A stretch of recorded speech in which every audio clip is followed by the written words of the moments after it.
Maria, frères et sœurs bien-aimés, heureux de vous retrouver ce 9e jour du mois de juin, le mois consacré au Sacré-Cœur de Jésus. Aujourd'hui, nous parlerons de la couronne d'épines du cœur de Jésus.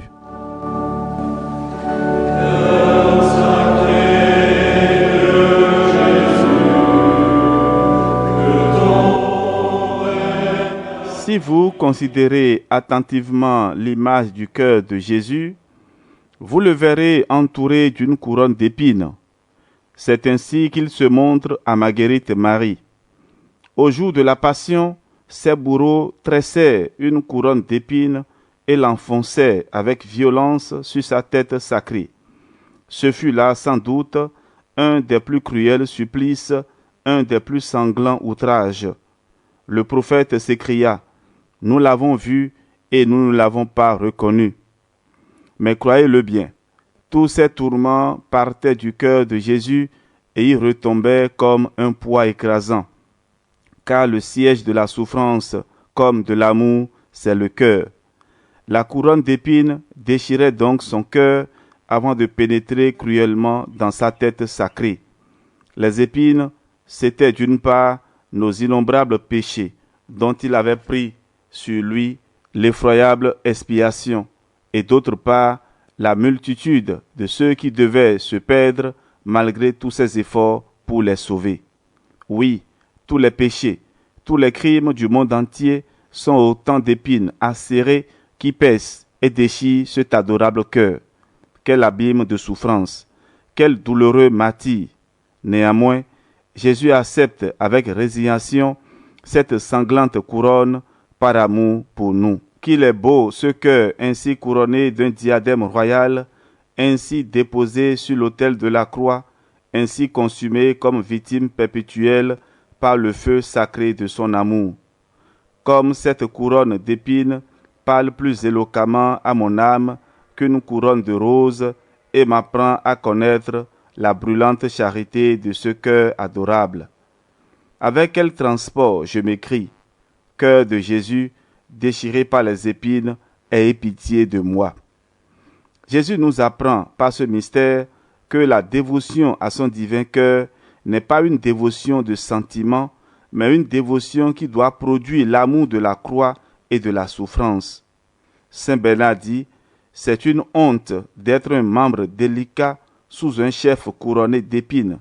C'est un contraste révoltant que le Saint des Saints soit dans la douleur et moi dans les délices, que Jésus livre sa tête et son cœur aux épines et que moi, je ne cherche que les plaisirs et les joies de ce monde. » Oui, ce mystère nous apprend aussi l'humilité, car la couronne d'ignominie que porte Jésus est la condamnation de cette couronne d'orgueil et d'ambition qui suscite nos convoitises. Il a voulu nous montrer combien il aime les âmes humbles qui font le bien en secret et ne recherchent plus le regard de la créature et la renommée humaine, parce que la vertu leur suffit. Jésus, mon amour, Jésus couronné d'épines, gravé profondément ces sublimes leçons dans mon cœur et dans mon âme. Ton amour qui recherche la brebis égarée, car tu as tant de joie pour une âme sauvée, donnée à ton Père. Je voudrais me cacher dans ton cœur, je voudrais me laver. Écoutons à présent cet exemple. C'est le jour de l'Assomption. Une célèbre duchesse dit à ses 2 filles: « Mettez vos plus beaux habits et vos couronnes d'or. Descendons dans la ville ensemble entendre la Sainte Messe à l'église Notre-Dame. » Eh bien, les 2 princesses se parèrent selon l'ordre de leur mère. Étant entrées dans l'église, elles s'agenouaient en face d'un crucifix. À la vue du Sauveur sur la croix, dépouillé, ensanglanté et mourant, la plus jeune ôta sa couronne, toutes ses parures, et s'agenouilla sur les dalles. Comme sa mère en était très surprise et paraissait désapprouvée, sa fille lui dit avec un accent admirable de conviction: « Voici devant mes yeux mon Dieu et mon roi, le doux miséricordieux Jésus, qui est couronné d'épines aiguës, dépouillée et tout ensanglantée. Et moi, pauvre pécheresse, je resterai devant lui, couronné d'or et de pierreries. Ma couronne serait une dérision en face de la sienne.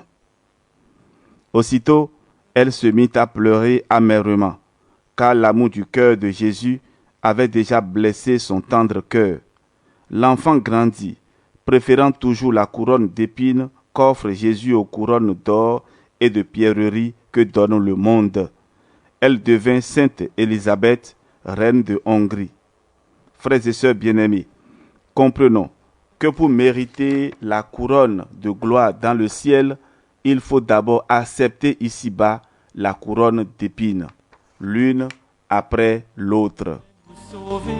Agneau tout offert, je voudrais me cacher dans ton cœur, je voudrais me laver au torrent de ta miséricorde, je voudrais ton amour.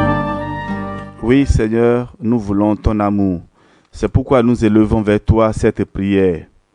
Ô Jésus couronné d'épines, je recevrai désormais avec patience toutes les peines intérieures ou extérieures qu'il vous plaira de m'envoyer.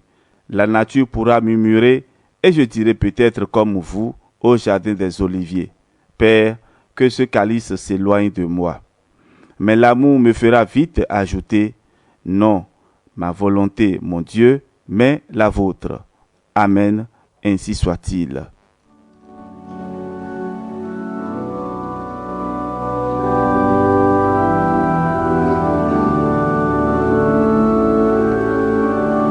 Ainsi s'achève notre méditation de ce jour, frères et sœurs bien-aimés. Supplions le Seigneur très bon de nous accorder la grâce de découvrir chaque jour le mérite de sa passion. Oui, le mérite de nos souffrances. Que le Christ crucifié nous accorde la grâce de profiter nous aussi des innombrables mérites de sa passion. Oui, frères et sœurs, trouvons toujours le temps pour aller vers Jésus dans le Saint-Sacrement. Implorons son pardon, sa miséricorde, non seulement pour nous, pour les âmes du purgatoire et pour le monde entier. Que le Seigneur vous bénisse, au nom du Père et du Fils et du Saint-Esprit. Amen. On se retrouve demain pour la suite. Ave Maria.